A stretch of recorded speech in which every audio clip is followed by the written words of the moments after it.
Okay, and Sarah, right? Yep. Okay. Well, I'm Michael, and I'll be conducting your session today. Just a few ground rules before you start. Everything that you say here is confidential and is private. Nothing here leaves the room, except for a few minor things that we find as a big deal because I'm a mandated reporter. So things like uh, threatening suicide or threatening to kill somebody else, harm or abuse or neglect of a minor vulnerable adult, things like that. Okay. So I do have to report those things in those cases. Everything else is just between you and me, and you will be seeing me kind of taking notes. These are just things that I find important during our session, things that I want to touch on a little bit later, or maybe something like if you ask me a question and I don't really know the answer, it's just a note for me to look at to kind of touch base with you later. Okay, I understand. All right. So, first of all, what brings you in? Um, I recently got divorced about 6 months ago. It actually is still going through the paperwork and being processed. My husband and I were married for 13 years. I wouldn't say it was a happy marriage by any means. We got married young, and then we had kids right away. I have two children. I have a 12-year-old little girl and a 10-year-old little boy. Right now, we have joint custody, but their father rarely sees them. He kind of picks and chooses when he wants to see them. So they're struggling with that. I have a lot on my plate right now as far as, Yeah. I'm working full time and trying to raise my kids, and I feel like I'm kind of slipping into this black hole. Yeah, that sounds very overwhelming, actually. Uh, Between working full time, how many hours a week are you seeing at work? I'm at 50 hours, Okay, sometimes more, but on average it's about 50. gotcha. Oh, so the kids are in school at 12 and 10, Yes. and so when they're not at school, are you able to be home with them all the time, or do they go to like daycare? Um, I'm not home with them all the time. Right now, my oldest kind of watches her younger brother, and she kind of steps up and helps take care of the house and does what she feels I need help with. It's unfortunate just because I feel like I'm really busy and I'm trying to provide for my two kids that I just don't feel like I have as much time to spend with them as I'd like, and I have a lot of guilt associated with that. Okay, yeah. Um, do you feel well? Do you have anybody to help you raise your children? Well, when my husband and I got married, we moved um, because of his job. We relocated for his job. So I kind of got established in the new town that we moved to. And my family is about 20 hours away by car. So I don't really have that support that I would like. So I kind of feel alone doing this, especially now that he's just not really picking up the kids on the weekend like it was agreed upon. So no, there's not a lot of support for me right now. Now, what would you say? I know you said that you were divorced just 6 months ago, pretty recently actually, and that you're stressed with having to work full time and provide for your kids. And it seems like you're pretty much the primary and only caregiver at this point. Uh, what would you say your chief complaint would be? Would it be stress, anxiety, or just I would say stress, but I mean, I'm just so depressed. I'm just struggling to get up in the morning and find the motivation to get dressed and go to my job. And I mean, my kids are the ones giving me motivation, but I mean, I come home and I don't want to do anything. Um, and I feel terrible about that, and it feels like it's never gonna leave. Like I'm always gonna feel this way, and that makes me even more depressed. so? Let me get this straight. You have feelings of guilt with your kids because you don't see them too much and you're tired from work all day, and Yes. you have feelings of being alone because you're away from your husband, you're away from your support system. And then you also have feelings of lack of motivation and lack of energy, right? Yes, that's right. So going from here, what would you like to get out of our sessions, get out of this therapy that we're doing here? I think I want to learn new ways of coping with stress. I mean, I'm kind of ashamed to admit this, but right now I just kind of like I've been using drinking as my coping strategy, and um, my father was an alcoholic, so that concerns me. But it seems to be the only thing that gives me relief right now. So I know that there's better ways I could handle, all the pressures that I'm experiencing. But right now, drinking is just kind of the easiest option for me.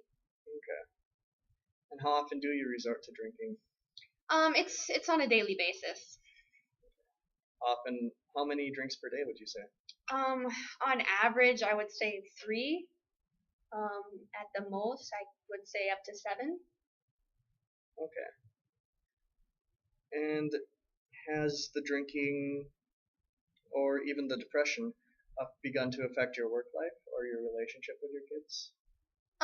It's definitely affecting my work life. I've actually had a coworker mention that she smelled alcohol in my breath. Fortunately, she didn't mention it to our supervisors, but she told me that if this continues, she's gonna have to report me. With my kids, I mean, sometimes when I do drink too much, on the weekends, I feel terrible and I don't want to get up, and sometimes I'll be sick to my stomach, so I can only really lie in bed. That's the only thing that makes me feel better. So, and then I just feel worse about that, and it's kind of like a vicious cycle. I drink to feel better, and then I feel worse, and then it interferes with my relationship with my kids. Okay. That is a vicious cycle to get caught in. That sounds very, very miserable, actually. Can you describe to me, well, before we go there, you are drinking in to the point of intoxication? Yes, no? I feel like I've built up a tolerance.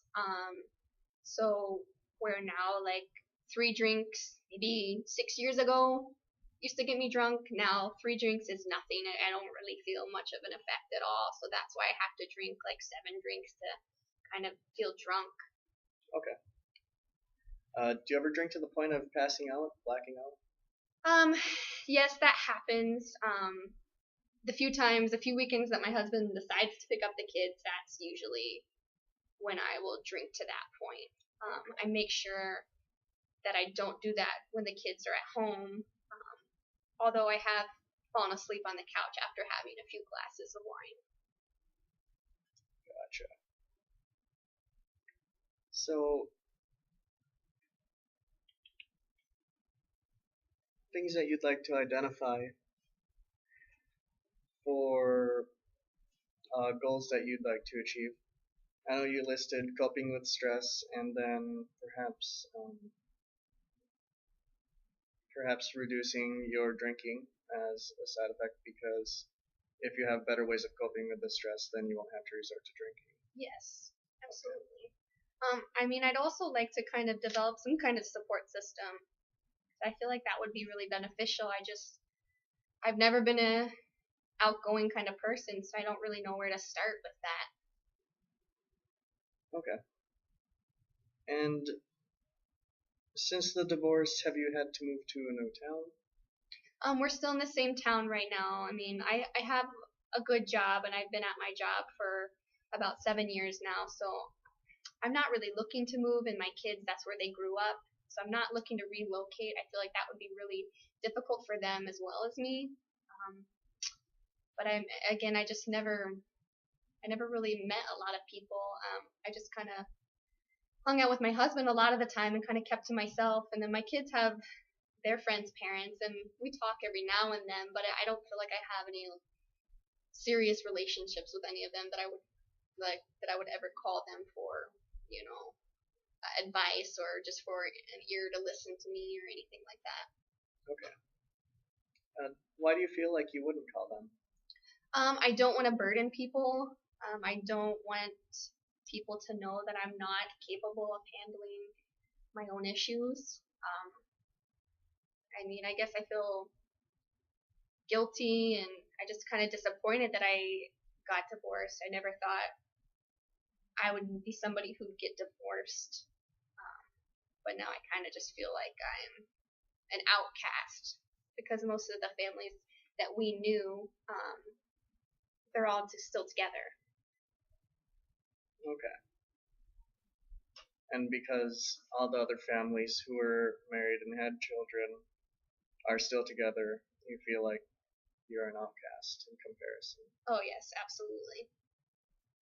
Okay. And those feelings help prevent you from seeking out these families as a form of support. Yes.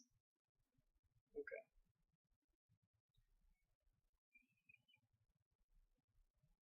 Well, let's see.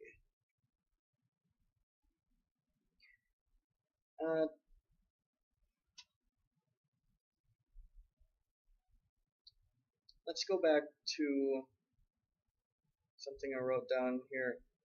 You just mentioned that your father was an alcoholic, and you haven't mentioned your mother.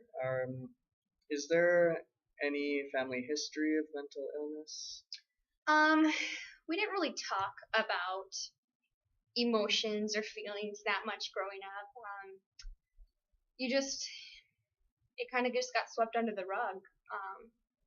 I mean, I would see that my mom would be sad, but she would never really talk about it, and she would just get really quiet and kind of go into herself and not really have much to do with my brothers and sisters or my dad when she had times like this. But I don't think she was ever officially diagnosed with anything. But I mean, I always sensed that there was something wrong, that we just never talked about it. Okay. And so you never noticed your mother seeking help for any of that? No, not at all. Okay. Well, currently here, I think we have a pretty good idea of a plan for where to go in future sessions here, coping with stress, learning how to put yourself out there and seek out support systems. Can you tell me, is there anything currently in your life that you have worth looking forward to? I mean, I love my kids more than anything, and I look forward to just spending time with them. I just kind of feel stuck and like I have tunnel vision. Because a lot of the things that I used to enjoy, it's much more difficult to enjoy those things now. And that makes sense. And you mentioned depression. Let's say, how frequently do you feel depressed in a given week? Do you feel like that's something you struggle with every day? I'd say for the past 2 weeks it's gotten pretty bad. Whereas before the feelings would come and go, and I feel for the past 2 weeks it's been pretty consistent. Like I wake up feeling this way, I go to bed feeling this way, and then it just stays throughout the day as well. Okay.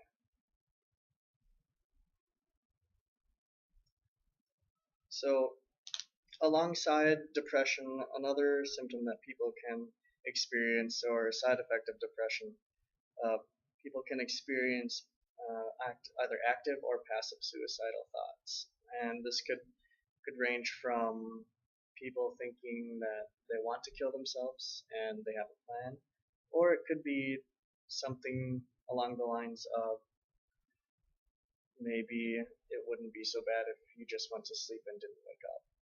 Have you had any feelings or thoughts like either of these examples? I've experienced that in the past when I was younger, but not in my adult life. I think right now I would never want to die because then I know that my kids would have no one. So that's not something that crosses my mind. Okay. It's a good thing. And your kids seem to be very powerful figures in your life. Oh yes, I love them. So, let me ask you one more thing here. Okay, I'm gonna propose to you a little hypothetical situation, and it might seem kind of completely unrealistic or out there, but just bear with me for here. Now, let's pretend that in the middle of the night tonight, after you get your kids ready for bed and get yourself ready, you're lying down, kind of unwinding from the day, and then you fall asleep. And in the middle of the night, a miracle happens, and your life is completely different when you wake up. Can you describe to me what your life would look like after this miracle happens? I would wake up feeling refreshed, rejuvenated, motivated. I would look forward to going to work, and I would look forward to seeing people throughout the day. I would even look forward to some of the challenges that I know that I would experience as far as um, interacting with their dad. It wouldn't be so difficult and overwhelming like it is right now. I would be able to handle it with grace and not be so depressed and drained when I got done, handling that. Um, I'd be able to kind of just be there for my kids more emotionally and provide them with what they need, because I know they're going through a hard time as well. So I'd pretty much just be the mom that I want to be and that I know I'm capable of being, but I'm just not right now. And I'd be the employee that I know I'm capable of being, but I'm just not right now. So I'd just be able to go about my daily business and be happy and content with my life doing it. Okay, that is definitely a wonderful image. It's very good. I think if you hang on to that image after today, it'll give you a pretty solid and clear picture of a goal that you want to work towards. Okay. Yeah, I'll remember that. So we'll wrap it up for now, and I'll see you again next time. Okay, thank you so much. Okay.